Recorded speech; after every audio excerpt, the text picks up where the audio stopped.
యేసుక్రీస్తు యొక్క అతి శ్రేష్టమైన నామములో మీ అందరికీ కూడా సమాధానం కలుగును గాక. ఆమేన్ ఆమేన్. Thank you Jesus, thank you father, thank you. దేవుని యొక్క వాక్యాన్ని ధ్యానం చేద్దాం ప్రియులారా. ఎన్నో మేలులు ప్రభు మన పట్ల జరిగించాడు.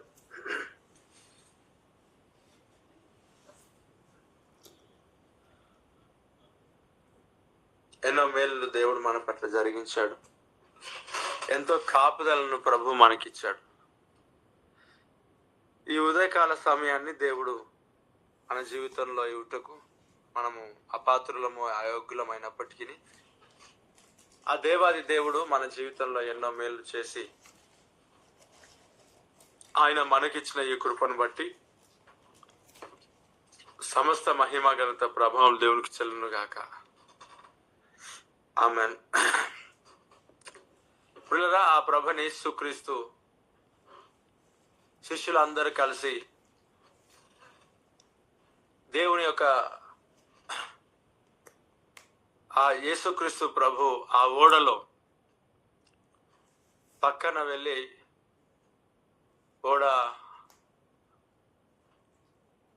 ఓడలో ఆ ప్రభుని యేసుక్రీస్తు రెస్ట్ తీసుకుంటున్నాడు, అలసట తీర్చుకుంటున్నాడు. దేవునికి మహిమ కలుగును గాక. ఆ ప్రభుని యేసుక్రీస్తు రెస్ట్ తీసుకుంటున్నాడు. నిజంగా వాస్తవమే, రెస్ట్ అనేది చాలా అవసరం. ఆ ప్రభుని యేసుక్రీస్తు శరీరధారిగా ఉన్నప్పుడు శిష్యులతో అంటున్నాడు, మీరు చాలా అలసిపోయినారు, ఉదయం నుంచి రాత్రి కాల వరకు కొంత అలసట తీర్చుకొనుడి. ఆ ప్రభుని యేసుక్రీస్తు ఓడ అమరమున దేవుడి సన్నిధిలో పక్కన అలా రెస్ట్ తీసుకుంటున్నాడు. ఖచ్చితంగా దేవుని ప్రజలకు కొంత రెస్ట్ అవసరమైనది. అనేక మంది జీవితాల్లో రెస్ట్ లేకుండా ఉంటున్నారు కదా. దేవుని సన్నిధిలో రెస్ట్ అవసరం. నేను కొందరికి ప్రార్థన చేసినప్పుడు అనారోగ్య పరిస్థితులలో వచ్చినప్పుడు నేను కొన్ని సందర్భాల్లో కొంతమందికి చెప్పాను, రెస్ట్ అనగా ఒకరోజు లీవ్ తీసుకొని పడుకోని అన్నాను కొంతమందికి. నీకు పడుకుంటేనే సెట్ అవుతుంది అంటే అనేక సార్లు కొంతమందికి చెప్తాను, పడుకో కొద్దిసేపు, అంటే ఒకరోజు లీవ్ తీసుకొని పడుకో, సెట్ అవుతుంది, నీకు అనారోగ్య పరిస్థితి నుంచి బయటకు వస్తావు. కొందరు శరీరంలో అలసిపోతారు, కొందరేమో మెంటల్గా అలసిపోతారు ఆలోచన చేసి. ఈ అంచె దినాల్లో శరీరం కలిసిపోవడం తక్కువ, మెంటల్ కలిసిపోవడం ఎక్కువ ఉంది. ఆలోచనలు ఎక్కువ, అలసిపోతూ ఉంటారు. అందుకొరకు రెస్ట్ తీసుకుంటే సరిపోతుంది. కాబట్టి యేసు ప్రభు ఓడలో పడుకొని ఉన్నాడు. తుఫాను చెలరేగింది, చాలా భయంకరమైన తుఫాను. వారు భయపడుతూ ఉన్నారు. భయపడి ప్రభు అయిన యేసుక్రీస్తును లేపడానికి ప్రయత్నం చేశారు. లేపారు పిల్లరా. అయితే ఆ ఓడలో తుఫాను చెలరేగింది అనే మాట ఒకసారి గుర్తుపెట్టుకోనండి. యేసుక్రీస్తు ప్రభు ఉన్న ఇంటిలో, యేసుక్రీస్తు ప్రభు ఉన్న ఓడలో తుఫాను ఎందుకు చెలరేగింది? నిజంగా మన జీవితాల్లో యేసుక్రీస్తు ప్రభు ఉన్న ఇంటిలో ఓడలో తుఫాను చెలరేగితే మనం ఏం చేస్తాం?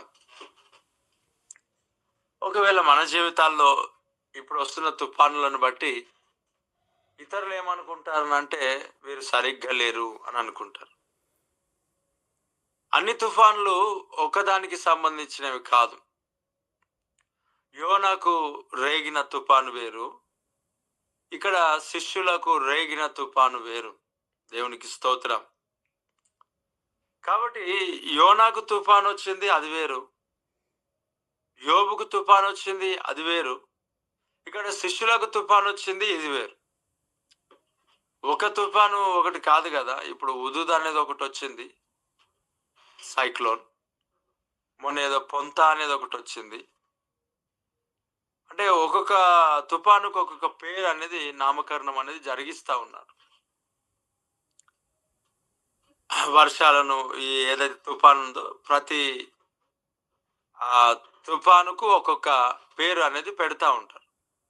కాబట్టి అన్ని తుఫాన్లు పొంతా కాదు, అన్ని తుఫాన్లు హుదూద్ కాదు, అన్ని తుఫాన్లు అన్ని సైక్లోన్లు ఒకటి కాదు.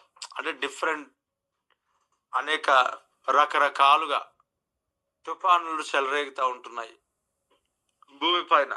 అయితే ఈ ఓడలో ఉన్నవారు తుఫాను తాకిడి చేత తాకబడి భయపడుతూ యేసుక్రీస్తు ప్రభువును వారు లేపడం జరిగింది. అయితే వినండి పిల్లారా, ఈ తుఫాను యేసుక్రీస్తు ప్రభు ఉన్న ఓడలోనే రేగింది ఎందుకు? మనం ఒకటి గమనించాలి. ప్రతి తుఫానులో, ప్రతి పరిస్థితులలో యేసుక్రీస్తు ప్రభు మన జీవితంలో ఉన్నప్పటికీ కూడా ఆ తుఫానులు అనేటివి చెలరేగుతాయి, కానీ ఆ తుఫానులో మనం మునిగిపోమనేది వాస్తవం. దేవుడికి స్తోత్రం. నోహావు కుటుంబము జలప్రలయంలో ఉన్నారు, కానీ ఆ జలప్రలయంలో వారు మునిగిపోలేదు, వారు తేలిపోయినారు. ఆ జలప్రలయం లోకము అందరికి మింగేసింది, కానీ లోకం అంతటికి నశింపజేసింది. కానీ యేసుక్రీస్తు ప్రభువును నమ్మిన ఆ యొక్క కుటుంబాన్ని, విధేయత చూపించిన దేవుని యొక్క కుటుంబాన్ని, మాట వినుట శ్రేష్టము అని దేవుని యొక్క వాక్య లేఖనాలు సెలవిచ్చినట్టుగా ఎవరైతే నమ్మి విశ్వసించి 8 మంది ఓడను సిద్ధపరచుకొని ఓడలో ప్రవేశించారో ఆ కుటుంబాన్ని లోకమందంతటా పూర్తిగా తుడిచివేస్తున్న టైంలో ఈ తుఫాను, ఈ జలప్రలయము అందరికీ వచ్చింది భూమి పైనలో. నోహావు కుటుంబానికి కూడా వచ్చింది, కానీ నోహావు కుటుంబము అందరితో పాటు నశించలేదు. వారు ఆ జలప్రలయంలో అలా పైకి తేలుతూ అరారాతు పర్వతం మీద, అనగా ఎత్తైన శిఖరము పైన వారిని దేవుని యొక్క సన్నిధిలో ఆ తుఫాను నిలబెట్టాయి. దేవుడికి స్తోత్రం. అందరికీ తుఫానులు వస్తాయి, అయితే ఆ తుఫాను కొందరిని ముంచేస్తుంది, దేవుని నమ్మిన ప్రజల్ని ఉన్నతమైన స్థితిలోనికి ఎక్కింపజేస్తుంది. దేవునికి మహిమ కలుగును గాక. కాబట్టి ఇక్కడ తుఫాను అందరికీ వస్తుంది.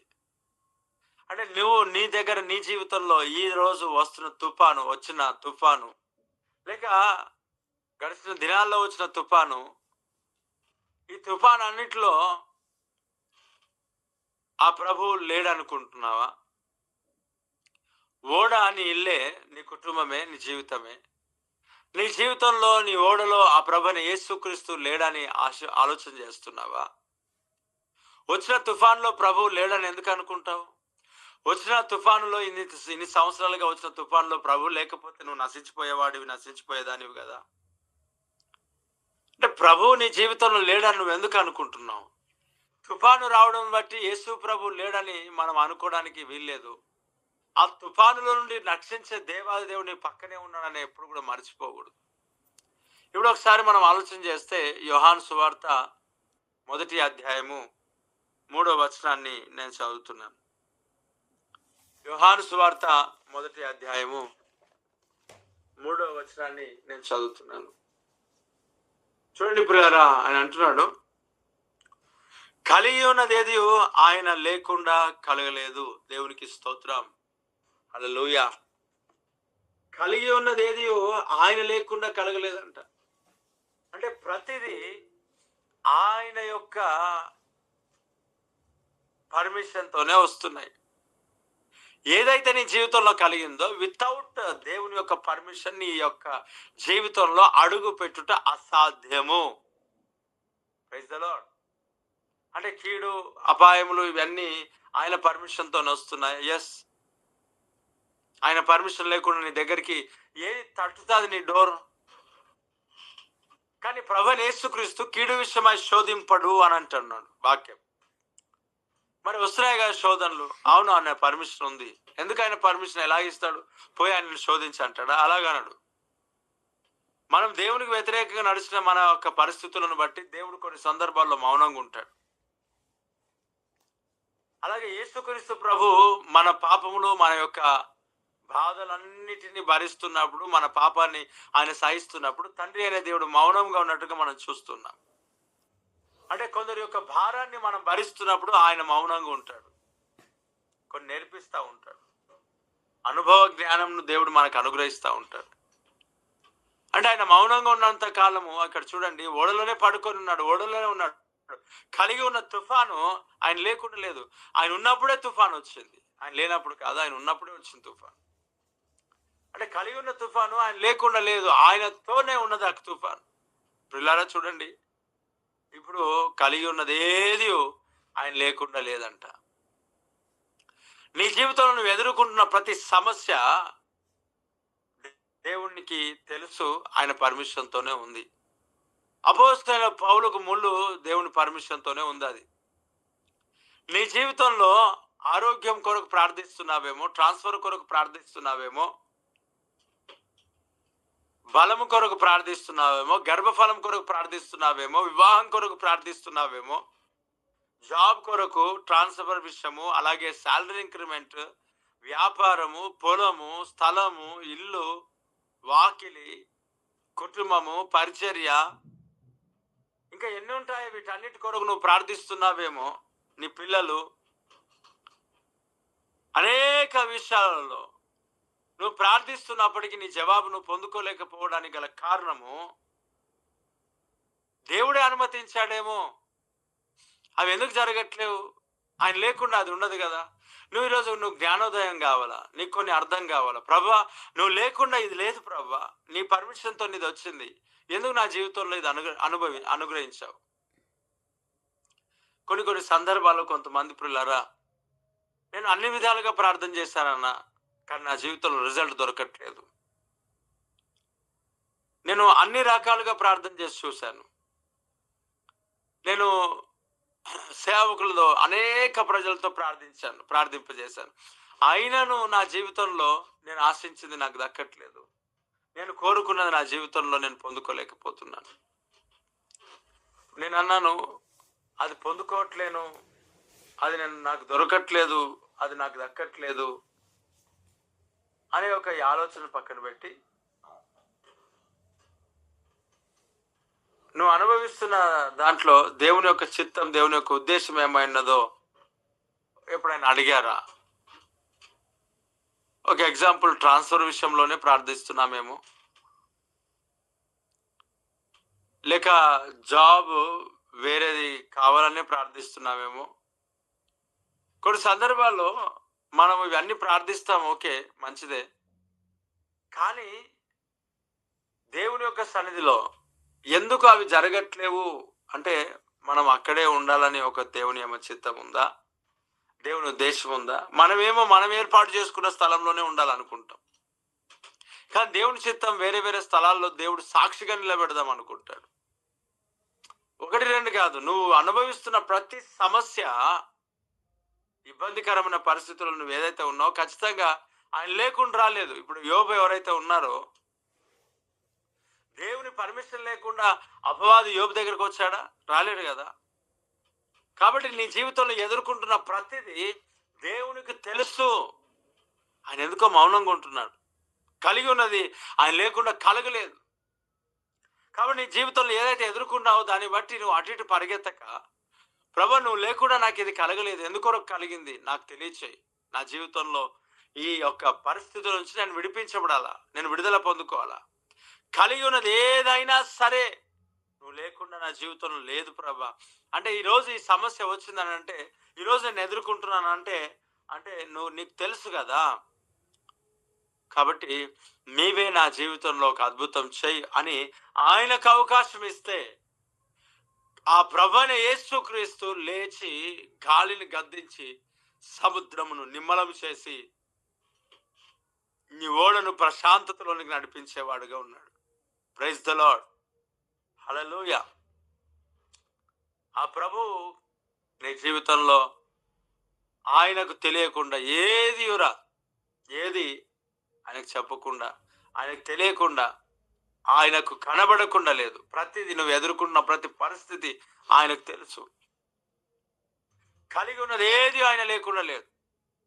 ఆయన అనుమతితో నీ జీవితంలో వచ్చాయి, ఆయన అనుమతితోనే నీ జీవితంలో వస్తున్నాయి. అయితే ఒక మాట, ఆయన త్రూగానే ప్రతి ప్రతిది ఎదుర్కొంటున్నావు కానీ దేవుడు కీడు విషయమై ఎవరిని శోధించడంట. ఆయన పరీక్షిస్తాడు కానీ శోధించడు. అంటే నువ్వు పరిశోధిస్తాడు, ఆయన శోధించడు. అయితే ఈ రాత్రి, ఈ ఉదయకాల సమయంలో నీ జీవితం పరిశీలించబడుతూ ఉన్నట్టున్నప్పుడు ప్రభువుకి అన్ని తెలుసు అనే ఒక నిర్ధారణలోనికి వచ్చి నీ జీవితం ప్రభువు నాకు అప్పగిస్తే, ప్రభా నా జీవితం నీకు అప్పగిస్తున్నానని ఒక మాట చెప్పగలిగితే ఆయన నీ జీవితాన్ని ఎంతో ఆశీర్వాదకరంగా మార్చగలడు. దేవునికి మహిమ కలుగును గాక. నువ్వు ఇంతకాలం ఎదుర్కొంటున్న ప్రతిదీ దేవునికి తెలుసు. ఎందుకు ఇచ్చావో దేవుణ్ణి అడుగు. కలిగి ఉన్నది ఏది ఆయన లేకుండా లేదు. నువ్వు ఎదుర్కొంటున్న ప్రతిదీ ఆయనకు తెలుసు. ఆయనకు తెలుసు. ఆయనకు తెలియచే, ఆయనకు చెప్పు, ఆయనకు అవకాశం, ఆయనకు లేపు, ఆయన సన్నిధిలో ప్రార్థించు. ఆయన విడువని దేవుడు, ఎడబాయని దేవుడు. కలిగి ఉన్నది ఏది ఆయన లేదు, ఆయన లేకుండా లేదు. అదొకటే కాదు ప్రియులారా, ఈరోజు నువ్వు పొందుకున్న ఆశీర్వాదం కావచ్చు, దీవెన కావచ్చు, నువ్వు నిలబడిన ప్రతి స్థలం ఏదైనా సరే, జాబ్ విషయంలో కావచ్చు, వివాహ విషయంలో కావచ్చు, ప్రతి విషయంలో ఆయన లేకుండా నువ్వు ఆశీర్వదింపబడలేవు. ఆయన ప్రమేయం ఉంది. ఆయన నేను దీవించాడు, ఆయన నేను ఆశీర్వదించాడు, ఆయననే నేను రక్షణలో నడిపించాడు. ఆయన లేకుండా నీ జీవితంలో ఏం లేదు. ఆయన లేకుండా మనకు ఆశీర్వాదం ఎక్కడి నుంచి రాదు. సమస్తము శూన్యములో మన జీవితం ఉంటుండగా ఆయన ద్వారా సమస్తము కలిగింది, అంతే. ఆమేన్. ఆయన లేకుండా ఏది కలగలేదంట. ఈ ప్రపంచములో దేవుని మాట వలన సృష్టించబడినాయి. Praise the Lord. ప్రపంచములు నీ వాక్కు వలన నిర్మించితివి, నీవు సృజించిన వారిని నీవే కాపాడువాడవు. ప్రపంచములు నీ వాక్కు వలన నిర్మించితివి, నీవు సృజించిన వాటిని నీవే కాపాడువాడవు. ఏ అపాయము రాకుండా నా కుడి నాశనకరమైన తెగులు నుండి రక్షించువాడవు నీవే. వేట కాని ఊరి నుండి తప్పించువాడవు నీవే. నాశనకరమైన తెగులు నుండి రప్పించువాడవు నీవే. నా రక్షణ శృంగమా, నా ఆశ్రయ దుర్గమా, ఏ అపాయము రాకుండా నా కుడి ప్రక్కన నిలువుము. నా ప్రాణము నిరంతరం కాపాడువాడవు నీవే. ఏ అపాయము రాకుండా నా కుడి ప్రక్కన నిలువు. yes o lord. నా ప్రాణము నిరంతరం కాపాడువాడవు నీవే. నా రక్షణ శృంగమా, నా ఆశ్రయ దుర్గమా. yes o lord. నా రక్షణ శృంగమా, నా ఆశ్రయ దుర్గమా. యేసయ్యా నీ రెక్కలే నాకు ఆశ్రయము. యేసయ్యా నీ రెక్కలతో నన్ను కప్పుము. యేసయ్యా నీ రెక్కలే నాకు ఆశ్రయము. యేసయ్యా నీ రెక్కలతో నన్ను కప్పుము. నీవే నా శైలము, నా కేడము, నేను నమ్మదగిన దైవం. నీవే నా శైలము, నా కేడము, నేను నమ్మదగిన దైవం. నీవే నా శైలము, నా కేడము, నేను నమ్మదగిన నీవే నా శైలము, నా ప్రైజ్ ది లార్డ్. నేను నమ్మదగిన దైవం. యేసుని తట్టు నా కన్నులే చూచున్నాను, నీ వలనే నా సహాయం కలుగుచున్నది. యేసుని తట్టు నా కన్నులే చున్నాను, ఈ వలనే నిత్యము సహాయం కలుగుచున్నది. ఏ అపాయము రాకుండా నా కుడి ప్రక్కన స్తోత్రం, నా ప్రాణము నిరంతరం కాపాడువాడవు. Praise Jesus. yes o lord. ఏ అపాయము రాకుండా స్తోత్రం, నా ప్రాణము నిరంతరం కాపాడువాడవు నీవే. నా రక్షణ శృంగమా, నా ఆశ్రయ దుర్గమా, నా రక్షణ శృంగమా. ఆమేన్. నా ఆశ్రయ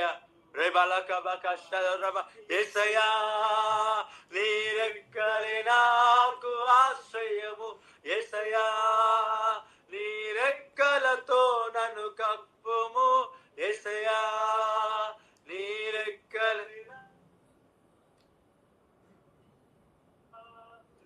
రెక్కలతో నన్ను కప్పుము. నీవే నా శైలము, నా కేడెము, నేను నమ్మదగిన దైవం. నీవే నా శైలము, నా కేడెము, నేను నమ్మదగిన దైవం.